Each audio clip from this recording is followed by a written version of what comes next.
having me. My name is Charles Wokabi. I work at Absa Bank Kenya PLC. I work as the head of sustainability and corporate affairs. Just connect, lives and livelihoods and help people who've got dreams meet with the financial help they need for those dreams to become true. That's basically what we do here. Oh, great. And there's also the part of sustainability and specifically about environment conservation. Why did the bank decide to go that route? So sustainability is a global topic. It's a local topic. It's a national topic. It's an institutional topic, and it should be an individual topic. For us as an institution, that's very critical because if you go back to what I've told you, our purpose is it talks about empowering Africa's tomorrow. Tomorrow is hope. And therefore, that calls on us, all of us, to do specific things today that help us to shape such a better tomorrow. And for us as an institution, we came to this realization, and a few years back, we put together a sustainability strategy that sits on the conventional pillars of ESG, which is basically environmental, social and governance pillars. Our sustainability strategy basically features 13 commitments. These 13 commitments, as I've said, cut across environmental, pillar, social pillar, as well as governance pillar. And you specifically asked about environmental conservation. So we've spent the last few years working out a climate and green finance strategy that basically would define the way as a financial institution we approach environment. And our responsibility here is in ensuring that we are channeling capital towards activities that are helping our environment, and that, for those that are still negatively contributing to the environment, then we are helping our clients to begin to make transitions, towards better climate practices. Mm-hmm. So we've set ourselves, and we announced last year, that we've got a target of, on lending about 120 billion shillings in climate finance. Of 2023 alone, this figure was something around 60 billion. And this is, this is sustainable finance, which includes green finance, yes, but it also includes the other bit of sustainable finance, which is inclusive finance. Basically, how are you helping some of the unserved and underserved demographics to access finance? So specifically on environment, we've earmarked areas such as renewable and clean energy. We're investing a lot of capital there. We've earmarked things like green building and responsible construction. We've earmarked areas like climate smart agriculture, where basically we are saying we've got a lot of customers that are doing business within these sectors, and we do feel that we have a role as a financial institution to help them become more responsible in the way they do business. So for instance, if you're a manufacturing client of Absa, we would be having conversations with you around your energy efficiencies, your water efficiencies. We'll be having conversations with you around, your social justice stances, so that, for instance, we won't be working with you if you employ underage people, or if you've got, partial treatment on gender, men to women. So those are some of the things that we've instituted as part of the strategy.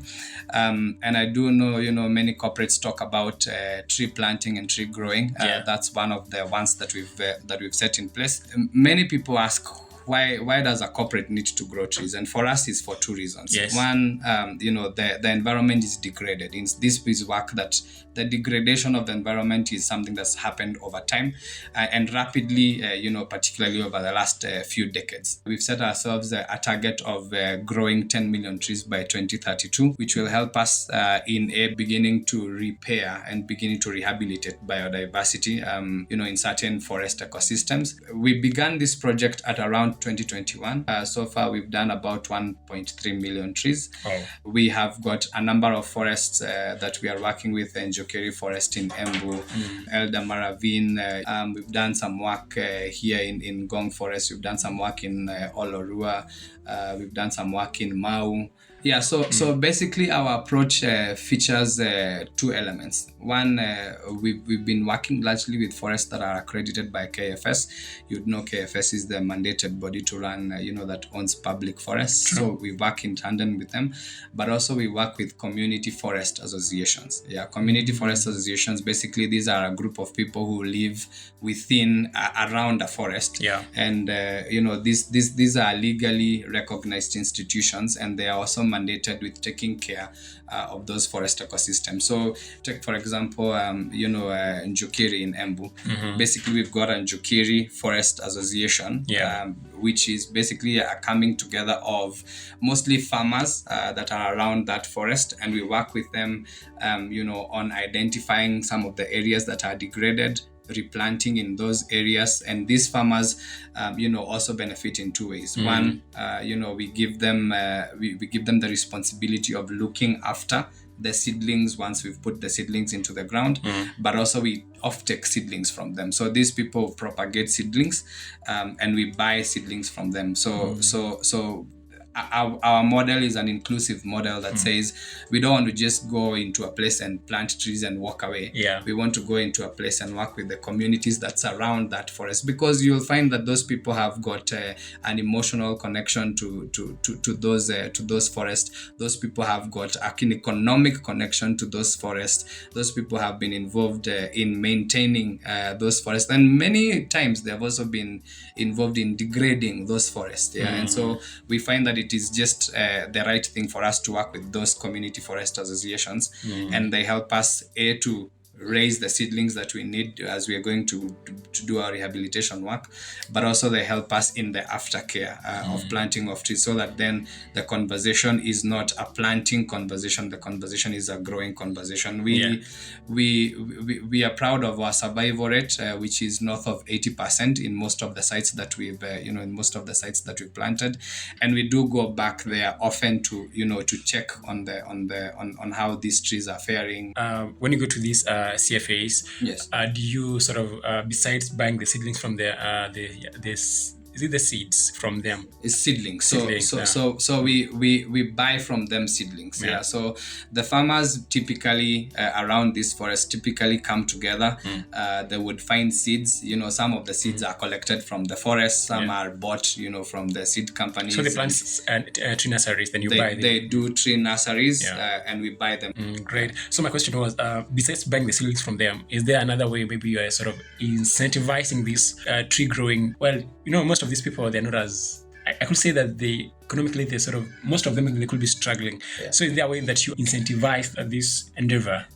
So if you think about it, once you put a tree to the ground, the tree needs to be taken care of. And basically you need a person who comes there every so often to look at the tree, to water it if it needs watering, to till around it, and so far and so forth. So these CFAs typically would get some amount from Absa. The amount would cover the seedlings, but it would also cover the aftercare. So there is an economic angle to it, but then what you'll find also is that in some of those forests, KFS has got this system where it allows the neighboring farmers to come in and till the land, and as they're tilling the land, then it's their responsibility to take care of the trees that are there. So there is that economic benefit. You'll find women and men and young people who are planting beans and maize and such. I saw such a thing in Meru last year, by the way, around the Mount Kenya. That's another attraction and an incentive to them, because as you then have access to land, to forest land that you're tilling as you're taking care of these trees. And KFS has got very clear mechanisms where they say once these trees have gotten to a certain level, then you need to exit that space and let the nature takes its course within that space and go to another place that is degraded and start off in a similar manner. Actually, I think you don't even need to be real, because once those trees sort of form some sort of a canopy, you can't even grow crops because they can't do exactly. So nature has a way of working. Nature is self-sufficient. True that. We are the people who interrupt nature. Great. So you're talking about the mangrove restoration, the cost. Please go on. So we also have some coastal work that we are doing around tree growing, and we've got some work that's ongoing in Mombasa County, in Kwale County, and in Kilifi County. And basically here we work, the coastal version of CFAs, I think they call them BMUs, which is beach management units. That is true. When you go to the coastal community, they are the people who talk to you about the importance of mangroves. They tell you how they are important to them. Mikoko, they say. Mikoko, they call them Mikoko. In doing this work, I also learned that Mikoko is not just Mikoko. Like there are many types of Mikoko. True, yeah, you there are types. Yeah, so it's just interesting, to do this type of work. And when we do it, I think we also get encouraged by just the kind of demographic that comes. You find little children as old as 5 years. They are involved and engrossed in the activities, which lands, hopefully leaves them with a psychological and something is deposited in them around taking care of our environment, because the environment is good to us. And for coastal environment, this is critical. A lot of those communities are dependent on on the sea, whether it's fishing or such other type of activities. And the biodiversity that needs to be protected within the sea includes mangroves, and that's why that kind of rehabilitation is important to us. So in the coast, how many BMUs do you work with? About 4. The thing is, we have a big target here. So we've just done over 1.3 million. I've spoken about 10 million by 2032. We consider that this is a piece of work that we will be doing for a long time. And it's a piece of work that we also do in partnership with some of our clients, with government, and so far and so forth. In fact, so you're not working in silos? No, we don't work in silos. In fact, in Kinale Forest, just here in Kiambu County, and also in the last work that we did in Kilifi County. In Kilifi County, we commissioned, I think it was 200,000, mangroves that we were going to plant. This work we are doing in partnership with Safaricom. Okay, and basically the mantra here that we say is, corporates can compete on other things. We can compete on making profit, we can compete on getting customers, but there are things that are not an area of competition. They are an area of collaboration. And so we are spending a lot of energy and resources collaborating with the like-minded corporates to do work together. Okay, great. So over the next maybe several years, until maybe you achieve the target, do you have set, or rather laid down goals meant to achieve this 10 million? 10 million is a big number. So how are you planning to achieve that, the goal? So first of all, we have to appreciate some few things. Growing trees, because we should talk the language of growing trees, not planting trees. Growing trees is expensive, that was the insight behind us staggering 10 million trees over a long period of time, like 10 years, because it's capital intensive. And therefore, what we do is basically we've got annual targets. This year we're working towards doing 1.5 million trees. And we've got this kind of target staggered over the next few years, all the way into 2022. We are beginning to have conversations around innovative ways of raising funding for trees. We realize that there is a global community that is very invested in sustainability and in the environmental conservation. And so we think that we can begin to get access to some concessional funding, some grants from some of the global institutions that are interested in this kind of work. As I said, we are working in partnership with other corporates. So sometimes, you'll find us leveraging our resources together with the likes of Safaricom to do planting together. You'll find us partnering with the government. You'll find us partnering with customers. There will be days when we tell customers we are planting trees.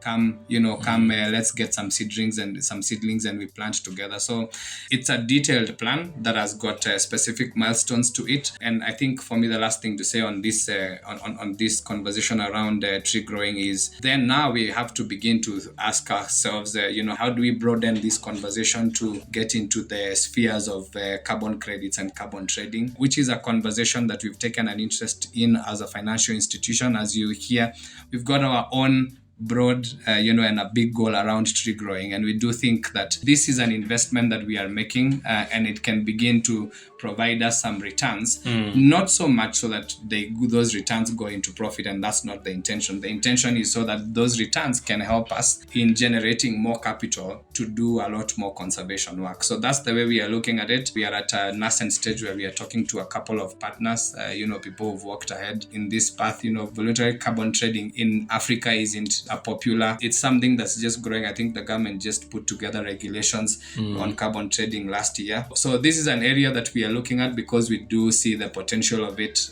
in redefining the way tree growing and biodiversity restoration is going to be done in the future. Oh, great. Wow, that's interesting. And moving on swiftly, there is also the question, not really the question, but the theme where you work with the greenhouse project. Please tell me about that. I think you do mean green building. That one, yeah. Yeah, sorry, and this is an important area for a financial institution like ours. Remember, we are an intermediary in the economy, and basically we have an integral role in determining capital flows in the economy. And so one of the things that we've said outright is that we'd like to apportion, that we'd like to direct more capital to green and responsible construction. And so we started this by ourselves. So the building where we are in today in Westlands, where we're having this conversation, this building is certified green. It's got an EDGE certification of green, which is done by IFC. Who's that? IFC is the International Finance Corporation. So they've got a very rigorous process that they use to certify, green buildings. There are parameters that are followed in determining and giving you that accreditation as a green building. And so the EDGE certification is a critical one. We work with Kenya Green Building Society. That's one of our partners in sustainability. Our head offices, we have one here, we have one on Gong Road, are both certified as green buildings. Some of our branches are on the way, towards such certification. Our dream is to convert all our real estate to green buildings. And one would ask, so how is that done? Yeah, and there are specific parameters around energy consumption, energy efficiencies that you institute within the building. For instance, here we had to retrofit the building. We had to introduce a whole new lighting system, motion sensing lighting. There's stuff around water efficiencies. So like here we undertook certain works to re-engineer the architecture of our water systems within the building. In this building, you will not find plastic water bottles. We don't use those. Then there is also stuff around waste management, and then there is also stuff around the way we manage, just the way we utilize our electricity, and so far and so forth. So it's a journey that we started working ourselves, and it's also a journey that we are working with our clients. I think it was last year that we announced a 7 billion facility with Econ. Econ is basically a construction company that it's involved in constructing residential hostels for university students. In Kenya. Yeah, here in Kenya. I think you might have seen them. I think they go by the brand Kwetu. Oh, Kwetu, I know. Yeah, Kwetu. so they've done very many units, which essentially solves two problems. One is a social problem, is a housing problem for our young people. Good housing that's of good quality and good standards.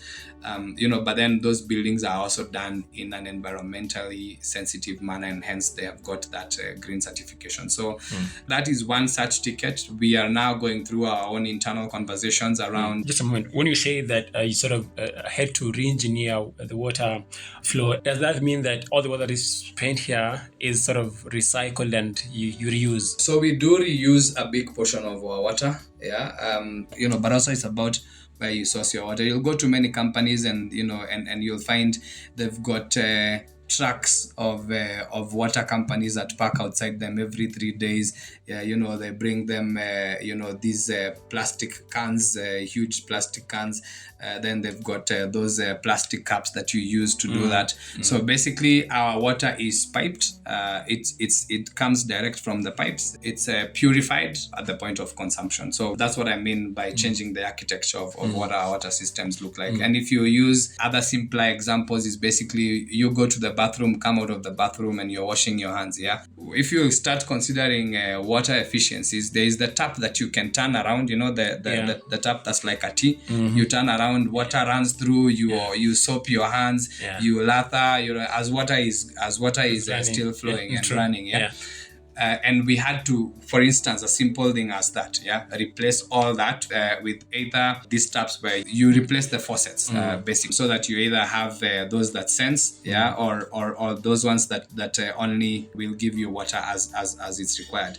And this is an important point because a person listening to this at home, people hear sustainability, you're an SME or you're just in your house and you say, that's a conversation of Absa, Safaricom, Diageo. That's a conversation of big boys who make billions and billions of money. Yeah. And sustainability is basically the practices that you do. For instance, if you're walking out of the room and you choose to switch off the light, you're being responsible. If you're constructing your house today. But one might argue that, I pay the bill myself, the electricity bill myself. So that's the point, because this is not about money. It's not about whether you have money to pay for it or not. It's about the ecosystem that's followed for us to get the bulb lighting up in your house. True. If you're putting up a house, as I was saying, and you're right now in the process of construction, you have a real chance today to consider, a solar system as part of your house, which then reduces how much of grid power that you utilize. You have a chance to consider what your water systems look like. You have a chance to consider water recycling. Do you use solar in this building?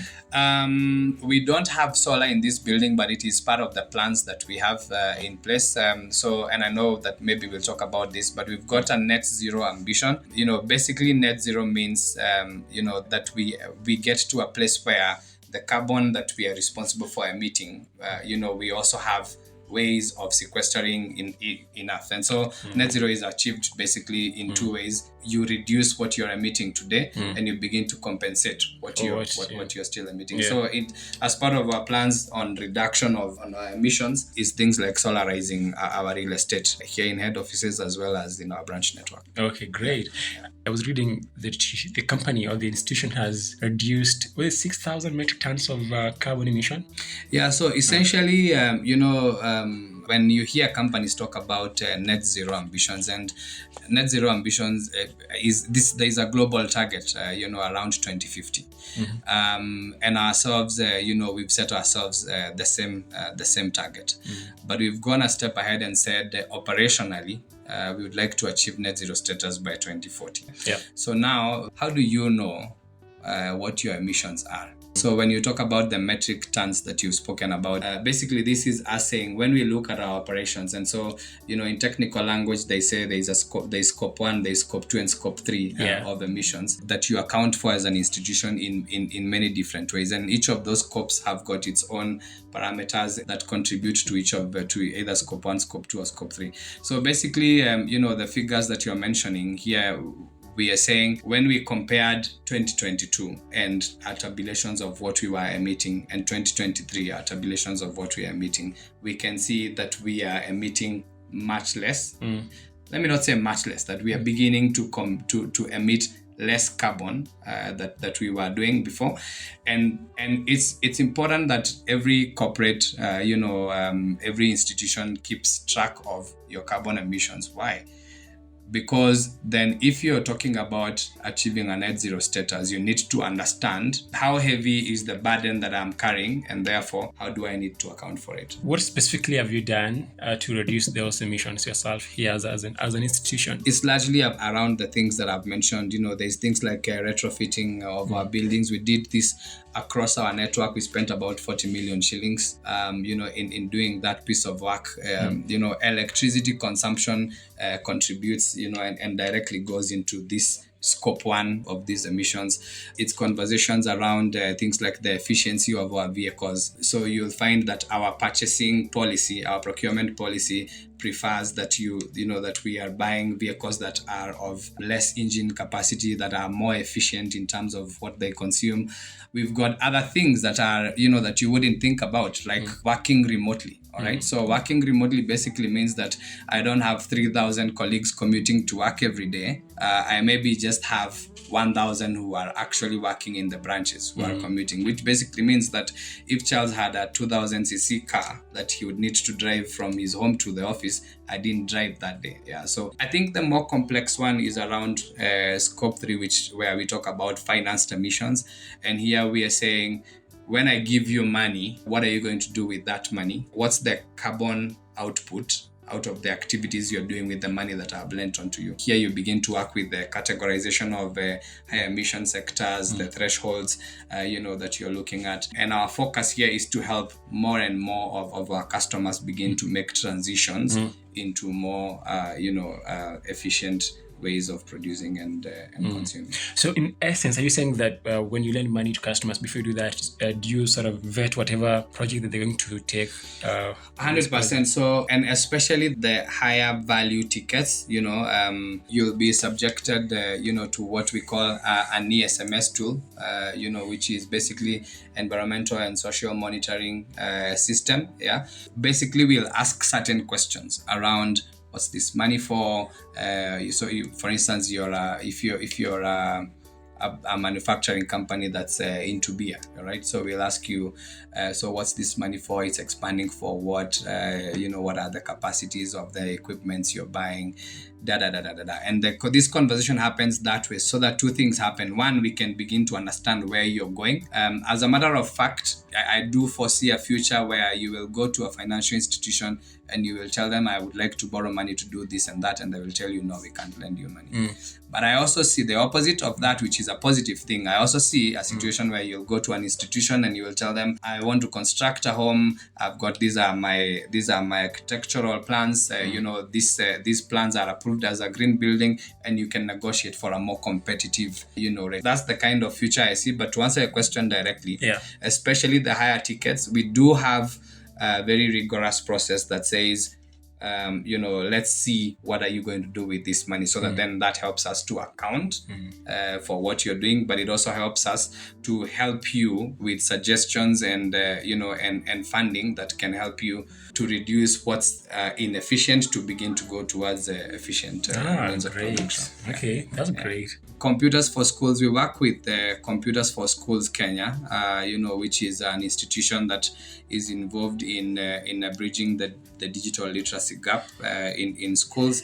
We work in tandem with mostly public schools, and so we've got a partnership there with the Ministry of Education. Basically, what we asked our branches, our 85 branches, is look around you, see a school that is, needing of computer infrastructure. Let us know that school. And so, so far we've done slightly above 70 computer labs in that number of schools. We basically or in Nairobi. No, not in Nairobi. It's actually across all counties. Okay. Yeah, so we've got this project is across all counties, and this was phase one of the project. Yeah, so basically we go to schools that are, shall I say, disadvantaged in a manner. There are many places that have gone, installed a computer, and that child has never seen a computer. In 2024, if these kids are going to compete properly in the global economy, these kids need to begin to get these skills, and so that's the drive behind this program. So we basically go to schools, we'll install a computer lab for them, we will furnish it, we will do all the networking, and the responsibility of the school is basically to take care of that lab. This project is particularly important because on the other side of it is a waste management imperative. Basically, these are computers that we've been using as an institution that we have replaced. When we replace them, then we hand them over to CFSK, Computers for Schools Kenya. They rehabilitate these computers, they install them with new softwares, broken parts are replaced and repaired, then then we offload them there. Typically you would find, corporations struggle a lot with what do we do with our electronic waste, and I think we found a brilliant way of letting